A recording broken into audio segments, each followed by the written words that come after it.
9/11 के बाद की अगर बात की जाए तो पाकिस्तान में बम धमाकों की तादाद में इंक्रीज़ नज़र आया हमें। मुझे याद है कि हमारे गांव में पीटीवी चैनल चलता था।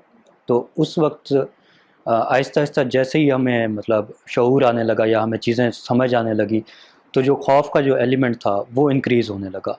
जब भी हम देखते थे कहीं बम ब्लास्ट हुआ है तो हम रात को सोचते थे कि कल अगर हम स्कूल नहीं जाएंगे, स्कूल गए तो उधर बम ब्लास्ट हो जाएगा, या कल हमने कुछ सब्जी लेने नहीं जाना, गोश्त लेने नहीं जाना, बम ब्लास्ट हो जाएगा। तो इस तरह का डर था, वो दिल में फैलता था। आज भी इवन जब मैं मॉल्स में जाती हूँ या क्राउडेड प्लेसेस में जाती हूँ तो मेरा एक फोबिया बन चुका है। और मैं कभी ऐसा नहीं हुआ कि मुझे किसी ब्लास्ट का या इस चीज़ का ख्याल ना आया हो, मुझे हमेशा आता है। तो ये खौफ तो हमेशा से रहा है और मुझे नहीं लगता कि कोई भी जो उस एज में पैदा है 20s में, मतलब 2000 के बाद, जिसने वो अटैक्स देखे हैं, रोज़ सुने हैं, वो इस चीज़ को फील नहीं करता। इनका इम्पैक्ट बहुत ज़्यादा सीवियर है, मुझे जो फील होता है, क्योंकि बहुत ज़्यादा ना पेरेंट्स जो है वो कंजर्व हो जाते हैं।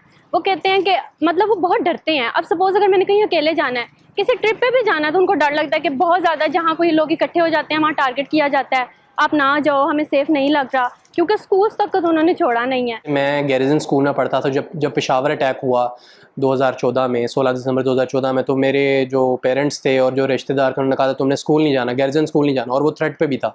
मेरी मदर को जो है वो उन यूनिफॉर्म में बच्चे, मेरी शक्ल नज़र आती थी कि कहीं मेरा बच्चा भी ना इस तरह हो जाए। एपीएस का अटैक हुआ था तो मुझे याद है हम स्कूल में प्लान करते थे कि अगर कुछ हुआ तो हम यहाँ से भागेंगे, हम वहाँ से भागेंगे। तो आप देख रहे हैं कि स्कूल के बच्चे का फोकस कितना डाइवर्ट हो गया है। इवन हमारे कॉलेज में उन्होंने एपीएस के अटैक के बाद शटर्स भी लगाए थे कि अगर कोई इमरजेंसी सिचुएशन आई तो ये होगा। तो आप देखिए कितना क्राइसिस है कि एक इंसान नॉर्मली नहीं जी रहा, वो अपने हर वक्त रेडी है कि यहाँ धमाका हो सकता है और मैं मर सकता हूँ। तो यूनिवर्सिटी में भी आई थिंक वो खौफ जो हमने उस टाइम पे लिया था वो हम अपने साथ लेकर आए हैं। उसके अलावा पाकिस्तान को जो फाइनेंशली कॉस्ट करना पड़ा इसको लेके, वो भी मतलब हमें जिस तरह उसने गुर्बत में धकेला और अनएम्प्लॉयमेंट हुई और बाकी सारी चीज़ें हुई, वो भी एक तरह का फैक्टर है जो एज अ यूथ मुझे लगता है कि हमें अभी वो कर रहा है, इम्पेक्ट कर रहा है। मेरे अब्बू खास तौर पे अब रिसेंटली जब तालिबान ने टेक ओवर किया था, उन्होंने मेरा ट्रिप्स पे बैन लगा दिया है और मेरी बहुत सी जगहों पे जाने का बैन लगा दिया, क्राउडेड प्लेसेस में नहीं जाना, ऐसी जगहों पे नहीं जाना।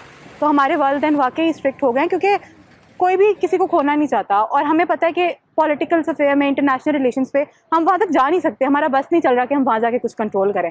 तो हम अपने घर को, अपने लोगों को कंट्रोल कर रहे हैं और हमारे माँ बाप भी हमें कंट्रोल करने की कोशिश कर रहे हैं। जिस तरह मैं पिछले सिनेरियोज देखती रही हूँ या जिस तरह मैं न्यूज़ में पिछले पढ़ती रही हूँ, तो मुझे वो एक चीज़ हो गई है कि बस अब उन्होंने उसको कॉपी कर लिया है और अब उसमें हमारी तरफ ना उसको कोई बुरा इम्पैक्ट हो सकता है। मुझे नहीं लगता कि तालिबान से दोस्ती करना इतना ईजी होगा, क्योंकि जब एपीएस का अटैक हुआ था और जब सारे अटैक्स हुए थे तो फौज जो गाने चलाती थी, वो गाने आज भी हमारे जहनों में गूंजते हैं और वो बच्चे जिनके लिए हम रोए हैं, हम उनको भूले नहीं हैं। तो मुझे नहीं लगता कि इतना ईजी होगा उस सबको भूल जाना।